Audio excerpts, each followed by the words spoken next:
محترم حضرات، قابل صد احترام معزز سامعین، اس دنیا میں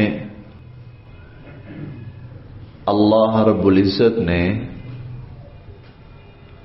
مسلمان پر جو چیزیں لازم فرمائی ہیں، فرض فرمائی ہیں، تو ان میں سے ایک رزق حلال کا حصول بھی ہے۔ جو چیزیں اللہ رب العزت نے مسلمان پر لازم فرمائی ہیں، ضروری فرمائی ہیں، ان میں سے ایک چیز رزق حلال کا حصول بھی ہے۔ انسان کو معاشی ضروریات بھی درپیش ہیں دنیا کے اندر۔ زندگی میں کھانا ہے، پینا ہے، لباس ہے، علاج معالجہ ہے، مکان ہے، رہائش ہے، لہذا اس انسان کو مادی معاملات اور معاشی معاملات بھی درپیش ہیں۔ ان مادی معاملات کو، ان معاشی معاملات کو حل کرنے کے لیے وہ رزق حاصل کرے، وہ معیشت کو اپنائے، وہ کمائی کا کوئی نہ کوئی ذریعہ اختیار کرے۔ یہ اللہ رب العزت نے ہر مسلمان پر فرض فرمایا ہے۔ اس کا اندازہ اس بات سے لگائیں کہ حضور علیہ الصلاۃ والسلام فرماتے ہیں کہ طلب کسب الحلال فریضۃ بعد الفریضہ، رزق حلال حاصل کرنے کے لیے محنت کرنا، کوشش کرنا، جستجو کرنا، یہ جو بڑے فرائض ہیں نا، جس طرح نماز ہے، روزہ ہے، ان کے بعد فرمایا یہ بھی اسی طرح کا فرض ہے۔ جس طرح نماز فرض ہے، آپ نے فرمایا نماز کے بعد اسی طرح رزق حلال کے حصول کی کوشش بھی فرض ہے۔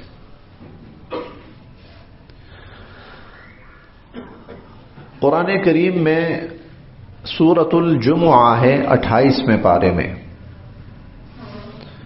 اللہ رب العزت اس سورہ مبارکہ کے دوسرے رکوع میں، بیٹا منہ پہ ہاتھ رکھو، کیسے؟ ایسے، ہاں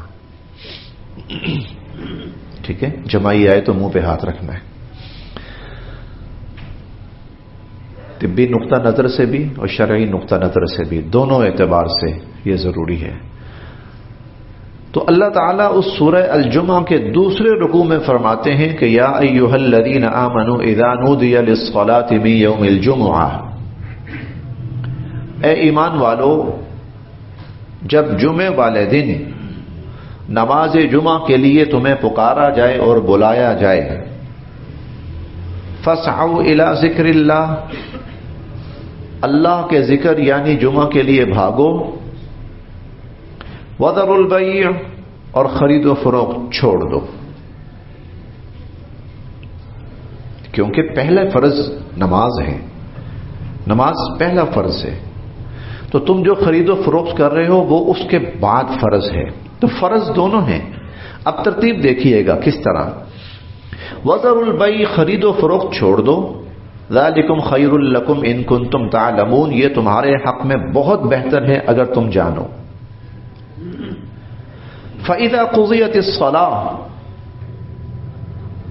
نماز پڑھ لی، جمعہ ہو گیا، فَانْتَشِرُوا فِي الْأَرْضِ، زمین میں پھیل جاؤ، وَابْتَغُوا مِنْ فَضْلِ اللَّهِ، اور اللہ کا فضل یعنی رزق اور روزی تلاش کرو۔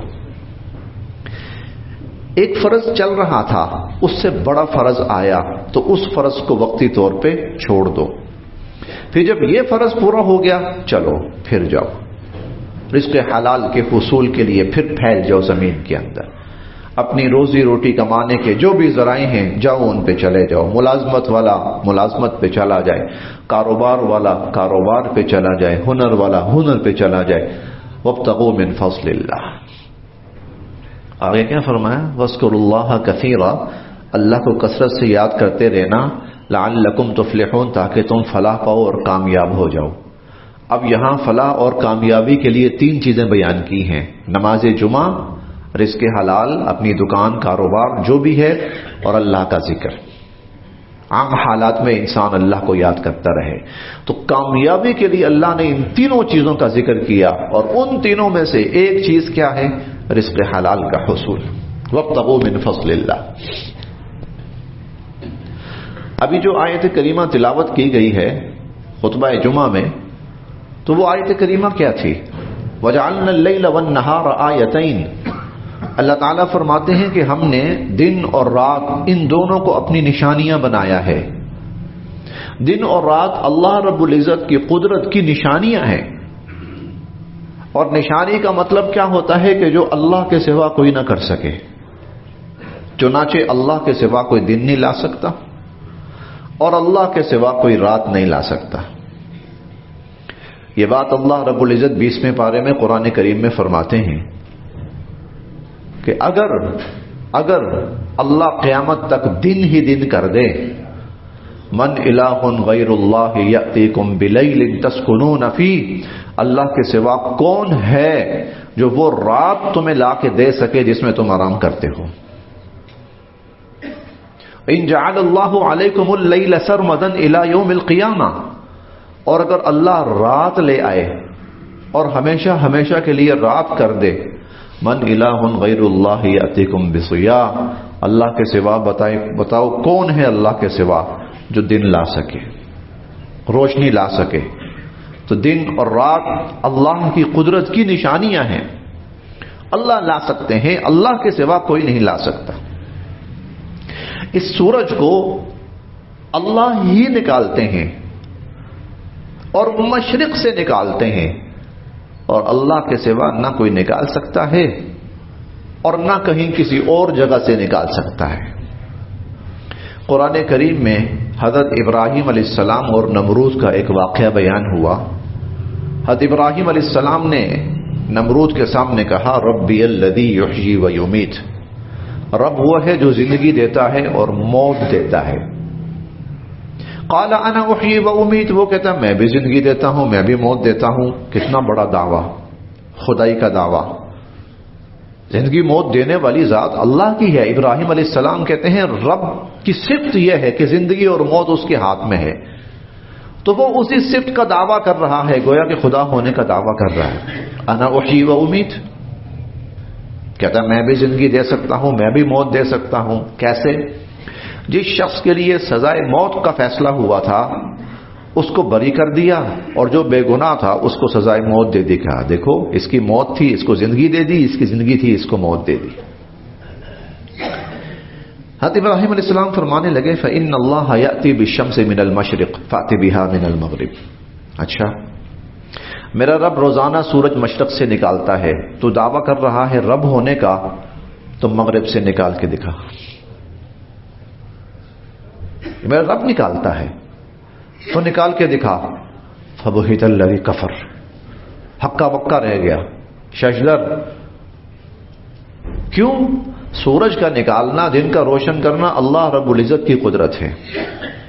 اچھا، ابراہیم علیہ السلام نے کہا کہ میرا رب مشرق سے نکالتا ہے، تو اگر رب ہونے کا دعویٰ کرتا ہے تو مغرب سے نکال کے دکھا۔ تو نہیں نکال کے دکھا سکتا تھا۔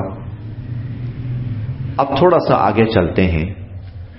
قیامت کی نشانیوں میں سے ایک نشانی یہ ہے کہ سورج مشرق کے بجائے مغرب سے طلوع ہوگا، ایک دن کے لیے، صرف ایک دن ایسا ہوگا کہ سورج اپنے مقررہ وقت پہ یوں آئے گا، مغرب میں جا کے غروب ہوگا، اور پھر اس کے بعد اگلے روز بجائے مغرب سے طلوع، مشرق سے طلوع ہونے کے، سورج واپس پلٹ کے مغرب سے طلوع ہوگا۔ یہ حضور علیہ الصلوۃ والسلام کی احادیث مبارکہ میں، بلکہ یہ 20 مرتبہ، شاید اس کو آپ سینکڑوں مرتبہ کہہ سکتے ہیں کہ یہ واقعہ احادیث مبارکہ میں، اور یہ قیامت کی نشانی احادیث مبارکہ میں بیان ہوئی ہے۔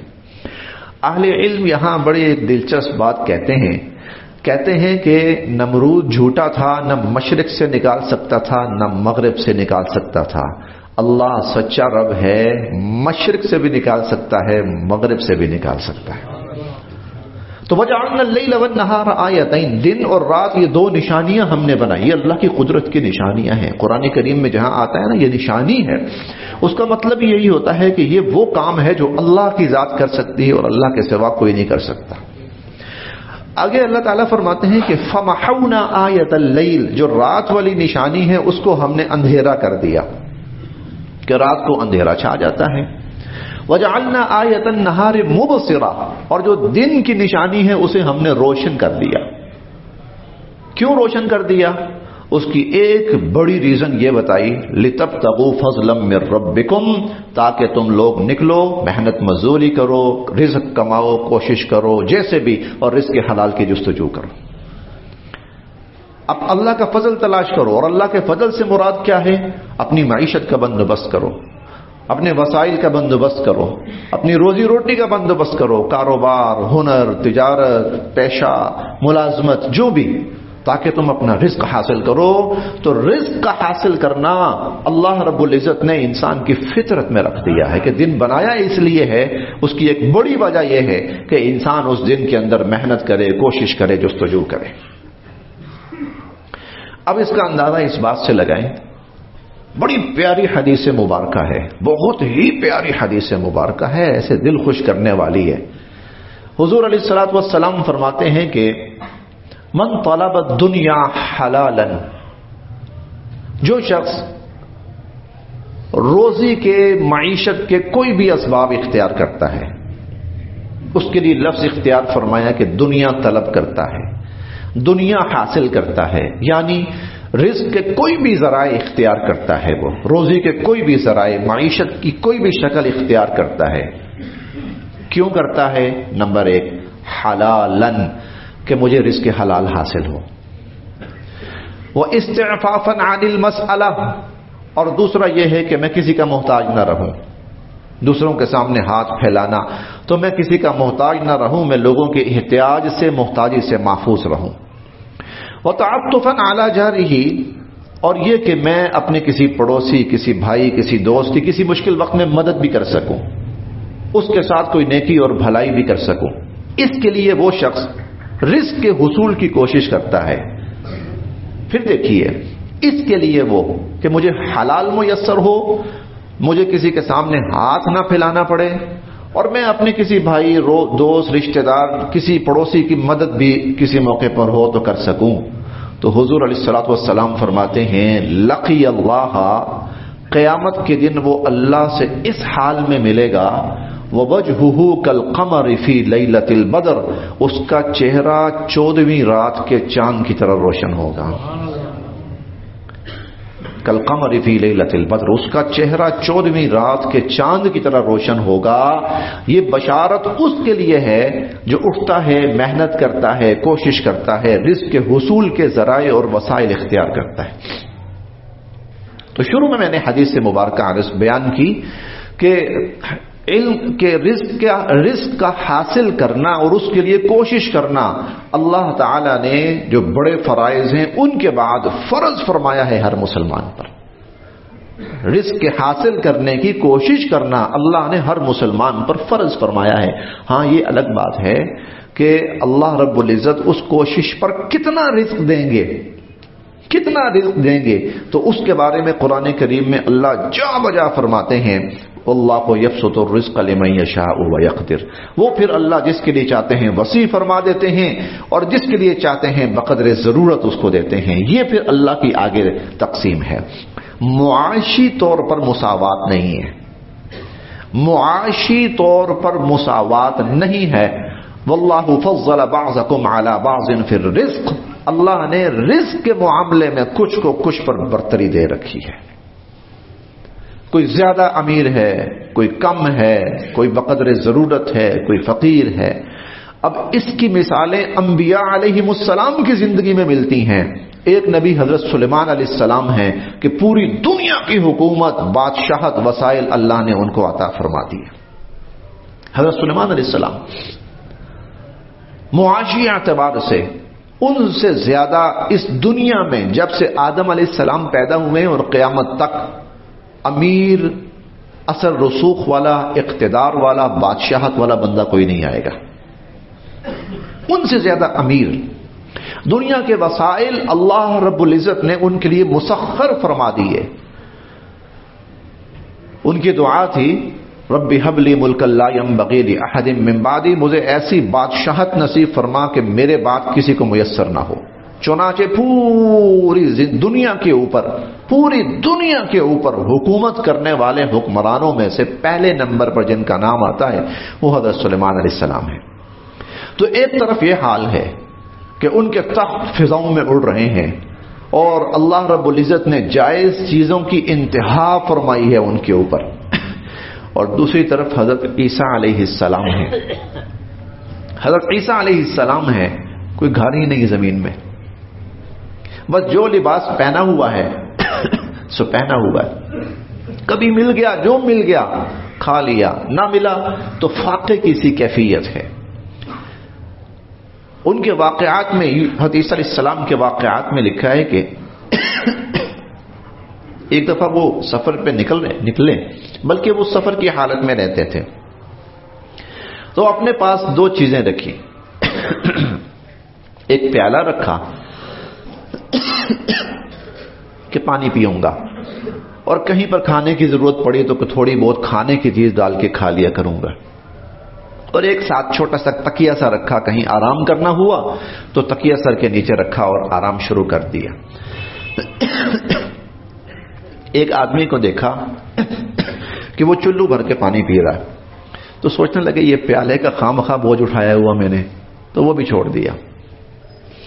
پھر آگے ایک جگہ دیکھا کہ ایک شخص سر کے نیچے اینٹ رکھ کے لیٹا ہوا ہے، تو سوچنے لگے کہ یہ تکیے کا تکلف خواہ میں نے کیا ہوا ہے، تو تکیہ بھی چھوڑ دیا کہ جہاں میں لیٹوں گا تو کوئی اینٹ نظر آ جائے گی، میں اس اینٹ پہ آرام کر لوں گا.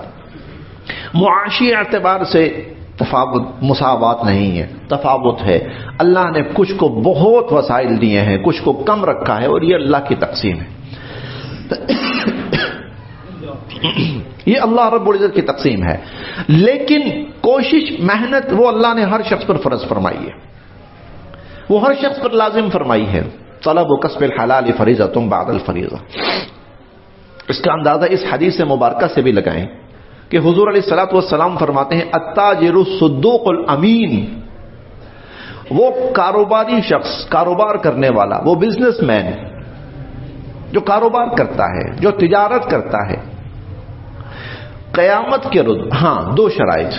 نمبر ایک، سچا ہو، جھوٹا نہ ہو. سچا ہو، جھوٹا نہ ہو. اس کا جتنا بھی کاروبار ہے، اس کا لین دین وہ سچائی کی بنیاد پر ہو، جھوٹ کی بنیاد پہ نہ ہو. اور دوسرا الامین، دیانتدار ہو، بددیانت نہ ہو.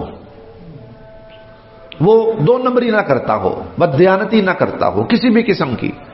یہ دو صفات اگر اس میں پائی جاتی ہیں، یہ شخص بزنس کر رہا ہے، یہ شخص کاروبار کر رہا ہے، بھلے سے کسی بھی لیول پہ کر رہا ہے، چھوٹے لیول پر ہے، بڑے لیول پر ہے، قومی سطح پہ ہے، انٹرنیشنل لیول پر ہے، کسی بھی سطح پر وہ کر رہا ہے، کوئی بھی کاروبار کر رہا ہے، جائز کاروبار ہے، سچ بولتا ہے، جھوٹ نہیں بولتا، اور دیانتداری کا مظاہرہ کرتا ہے، بددیانتی کا مظاہرہ نہیں کرتا. حضور علیہ الصلوۃ والسلام فرماتے ہیں کہ قیامت کے دن مع النبیین والصدیقین والشہداء، اللہ اس کو نبیوں، صدیقین و شہداء کے ساتھ اٹھائیں گے، اس کا حشر ان کے ساتھ فرمائیں گے. یہ شخص کیا کر رہا ہے؟ یہ تجارت جو کرنے والا ہے، یہ کیا کر رہا ہے؟ رزق حلال کے حصول کی کوشش کر رہا ہے، روزی کمانے کی کوشش کر رہا ہے. تو اللہ رب العزت نے رزق حلال کا حصول ہر مسلمان پر فرض کر دیا. اور کمانے والے کو حضور علیہ الصلوۃ والسلام کی دعا ہے، حضور علیہ الصلوۃ والسلام کی ایک دعا ہے، اللہم بارک لنا فی بکورنا، اللہم بارک لنا فی بکورنا. یہ دعا ہے حضور علیہ الصلوۃ والسلام کی، اے اللہ صبح کے وقت میں ہمارے لیے برکتیں نازل فرما، اور صبح کے وقت کو ہمارے لیے بابرکت فرما. محدثین عظام اس حدیث مبارکہ کی تشریح میں فرماتے ہیں کہ حضور علیہ الصلوۃ والسلام کی یہ جو دعا ہے، یہ کاروبار، محنت کرنے والے، روزی کمانے والے لوگوں کے لیے، کہ یہ لوگ جب صبح اٹھیں رزق حلال کے حصول کے لیے، تو اے اللہ صبح کے وقت کو ان کے لیے بابرکت فرما. اس میں یہ بھی ترغیب ہے کہ لوگ کوشش کریں کہ صبح کے وقت کو اختیار کریں.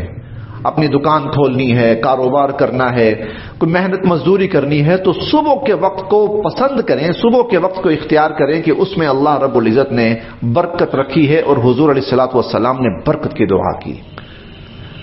تو جو لوگ محنت مزدوری کرتے ہیں تو ان کے لیے حضور نے فرمایا اللہ صبح کے وقت میں جائیں، تو حضور کی دعائیں ہیں ان کے لیے جو کوشش کرنے والے ہیں، جو رزق حلال حاصل کرنے والے ہیں، رزق حلال کے لیے جستجو کرنے والے ہیں.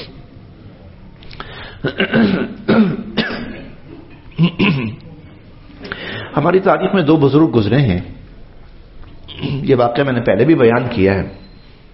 اسلام کا مزاج کیا ہے؟ اسلام کا مزاج کیا ہے؟ دو بزرگ گزرے ہیں، ابراہیم بن ادہم رحمت اللہ علیہ اور شقیق بلخی رحمت اللہ علیہ.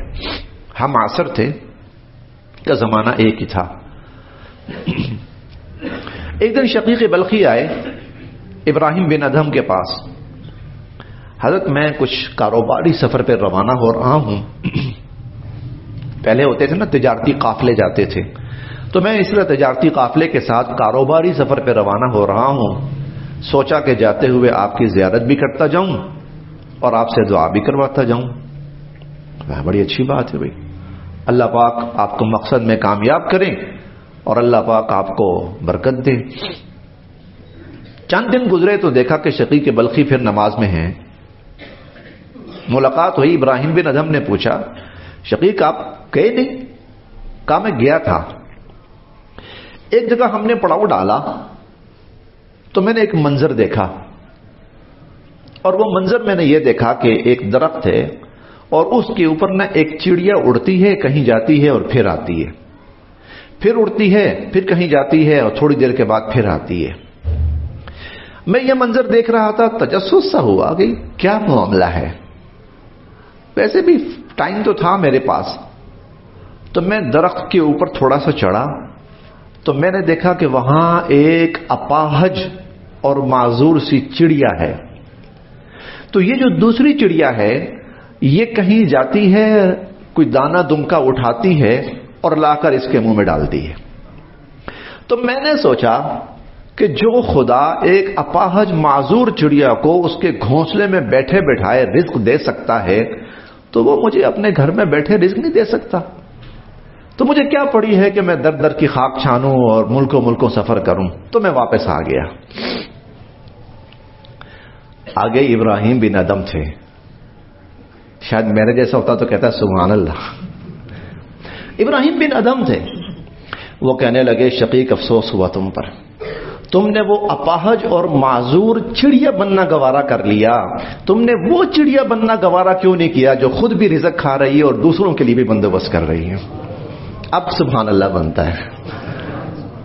ہاں یہ اسلام کا مزاج ہے. جس نے رزق حلال حاصل کیا کہ مجھے حلال میسر ہو، میں محتاجی سے محفوظ رہوں اور میں اپنے کسی بھائی دوست کے لیے مشکل وقت میں کچھ کام بھی آ سکوں، تو قیامت کے روز اللہ سے اس حال میں ملے گا کہ اس کا چہرہ 14ویں رات کے چاند کی طرح چمک رہا ہوگا. تو یہ اسلام کا ایک مزاج اور اسلام کا ایک حکم اور اسلام کی ایک تلقین اور تعلیم ہے کہ ہر شخص رزق حلال کے لیے کوشش کرے. یہ جو مدینہ میں آپ کو بازار ملتے ہیں نا، یہ بازار حضور علیہ الصلوۃ والسلام نے خود قائم فرمائے تھے. یہ بازار حضور علیہ الصلوۃ والسلام نے قائم فرمائے تھے. یہاں پر پھر لوگ آ کے بیٹھے، صحابہ کرام دکانیں بنائی، کاروبار شروع کیے، تجارتیں شروع کی. یہاں سے اسلامی تجارت پوری دنیا میں پھیلی. اور حضور علیہ الصلوۃ والسلام پھر وقتاً فوقتاً معائنہ فرمایا کرتے تھے، وزٹ فرمایا کرتے تھے کہ کوئی کمی بیشی تو نہیں ہے. ان کو پھر مسائل بتایا کرتے تھے کہ بھائی کاروبار اس طرح کرنا ہے، اس طرح نہیں کرنا، اس طرح کرنا ہے، اس طرح نہیں کرنا، یہ جائز ہے، یہ ناجائز ہے. ایک دن حضور علیہ الصلوۃ والسلام اسی طرح معائنہ فرما رہے تھے، جس کو ہمارے ہاں انسپیکشن بھی کہا جاتا ہے. تو معائنہ فرما رہے تھے تو ایک جگہ ایک ڈھیر لگا ہوا تھا گندم کا. ایک صاحب تھے گندم بیچ رہے تھے. حضور علیہ الصلوۃ والسلام کو کچھ شبہ سا ہوا آپ اس گندم کے ڈھیر کے پاس گئے اور آپ نے یوں نیچے سے نا گندم کے اندر ہاتھ، ڈھیر کے اندر ہاتھ ڈالا اور یوں اوپر اٹھائی تو پتا چلا کہ اوپر خشک گندم پڑی ہوئی ہے اور نیچے گیلی ہے. اوپر خشک نیچے گیلی. تو حضور علیہ الصلوۃ والسلام نے فرمایا یہ کیا؟ وہ کہنے لگے اللہ کے نبی وہ پانی لگ گیا تھا کچھ بارش کا یا کسی طرح پانی لگ گیا تھا تو گندم ساری گیلی ہو گئی تھی، تو اوپر میں نے اس لیے خشک رکھی ہے کہ چلو لوگ اسی بہانے لے جائیں گے، خرید لیں گے.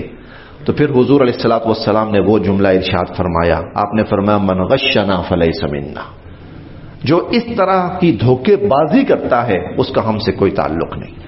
تو اس طرح حضور علیہ الصلوۃ والسلام تربیت فرماتے تھے، باقاعدہ اس پر کنٹرول رکھتے تھے. حضور علیہ الصلوۃ والسلام بازار کا وزٹ فرمایا کرتے تھے. تو یہ ترغیب تھی مسلمان کے لیے وہ رزق حلال کے حصول کی کوشش کرے، وہ اس کے لیے تمام ذرائع اور وسائل اختیار کرے. اب جتنے بھی ذرائع ہیں رزق کے حصول کے، جتنے بھی ذرائع ہیں رزق کے حصول کے، سب اچھے ہیں اپنی جگہ پر، بابرکت ہیں، بشرطے کہ حلال ہو، حرام نہ ہو، حلال ہو حرام نہ ہو. تو جتنے بھی حلال ذرائع ہیں سب اچھے ہیں، لیکن ان میں سے اللہ رب العزت نے کاروبار اور تجارت کو پسند فرمایا ہے. حضور علیہ الصلوۃ والسلام کا فرمان ہے علیکم بالتجارہ، اے لوگو کاروبار کیا کرو، بزنس کیا کرو، تجارت کیا کرو. بلکہ جو اس جملے کا ترجمہ ہے وہ یہ ہے تجارت کو لازم پکڑو، علیکم بالتجارہ، تجارت کو لازم پکڑو. کیوں؟ آگے آپ نے فرمایا اللہ رب العزت نے رزق کے 10 حصوں میں سے 9 حصے تجارت میں رکھے، کاروبار میں رکھے ہیں. تو بے شک محنت ہر شخص پر فرض فرمائی ہے کہ وہ رزق حلال کے حصول کی کوشش کرے، اور اس کوشش میں سے سب سے زیادہ جس طریقے کو پسند فرمایا وہ کاروبار اور تجارت ہے. اس لیے جو ابھی حدیث مبارکہ تلاوت کی نا، وہ کاروباری شخص، وہ تاجر، وہ تجارت کرنے والا، کاروبار کرنے والا جو سچائی اور امانت داری کے ساتھ کرے، قیامت والے دن وہ نبیوں، صدیقین اور شہداء کے ساتھ اٹھایا جائے گا. یہ تجارت اور کاروبار پر یہ فضیلت ہے. انشاءاللہ اس کی جو مزید تفصیلات ہیں وہ اگلے جمعۃ المبارک میں آپ حضرات کے سامنے بیان کی جائیں گی کہ کاروبار اور تجارت کن بنیادوں پر ہونا چاہیے کہ جس پر اتنی بڑی فضیلت حضور علیہ الصلوۃ والسلام نے ارشاد فرمائی کہ یہ شخص قیامت والے دن نبیوں کے ساتھ اٹھایا جائے گا اور اس کو صدیقین و شہداء کا ساتھ میسر آئے گا. تو یہ کون شخص ہے جس کن صلاحیتوں کا حامل ہونا چاہیے، انشاءاللہ اگلے جمعے اس پر بات ہوگی. اللہ پاک ہم سب کے لیے عمل کی راہیں آسان